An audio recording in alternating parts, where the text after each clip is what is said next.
those countries and tariff hikes would create a more equitable economy, but Americans could pay the price. Can you guarantee American families won't pay more? I can't guarantee anything. I can't guarantee tomorrow.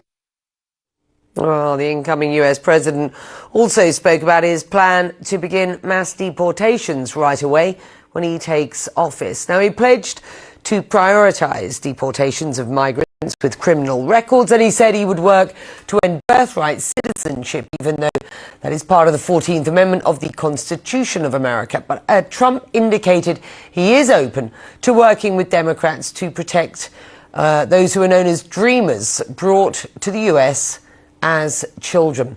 Well, CNN's Priscilla Alvarez tracking the Trump transition for us. We sometimes see candidates ease up on their rhetoric once they get elected. Not so Donald Trump. I'm not sure that we heard anything particularly new from him. Was showing some level of willingness to work with Congress to try to find a solution for those undocumented immigrants. Take a listen.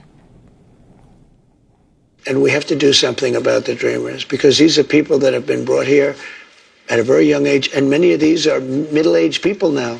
They don't even speak the language of their country. I will work with the Democrats on a plan, and if we can come up with a plan, but the Democrats have made it very, very difficult to do anything. Republicans are very open to the dreamers. The dreamers... Now, Democrats and Republicans have often pointed the finger at each other when it comes to who failed to pass legislation to protect, again, these undocumented immigrants who came to the U.S. as children. But there is bipartisan support. Even so, though, it has been years and Congress still has not been able to pass legislation on this matter. But the president-elect suggesting that he would do something on the matter by working with those in Congress. Now, of course, one of his most controversial actions that he says he would take is ending birthright citizenship, suggesting that the U.S. is the only one that does so. That is not the case. More than 24 other countries do as well. It is also part of the 14th Amendment. So any change to birthright citizenship would have to go through Congress, though certainly his team appears like they are going to try to test the legal system and see if they can pass something through executive action. But certainly, Becky, all of these policies are starting to come into shape as they look toward January. He is standing by his pledges on this very divisive issue, also an issue that, it contributed to him earning or winning the White House. But certainly the team behind the scenes is preparing these actions to take on day one. Becky?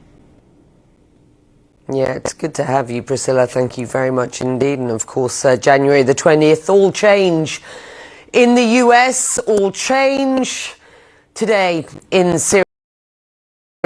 The Assad regime is over. Syrian rebels now putting into place, at least in principle, some plans, ideas about what Syria's political future will look like and what life for Syrians will hold going forward. More on that coming up on Connect the World after this short break. Stay with us.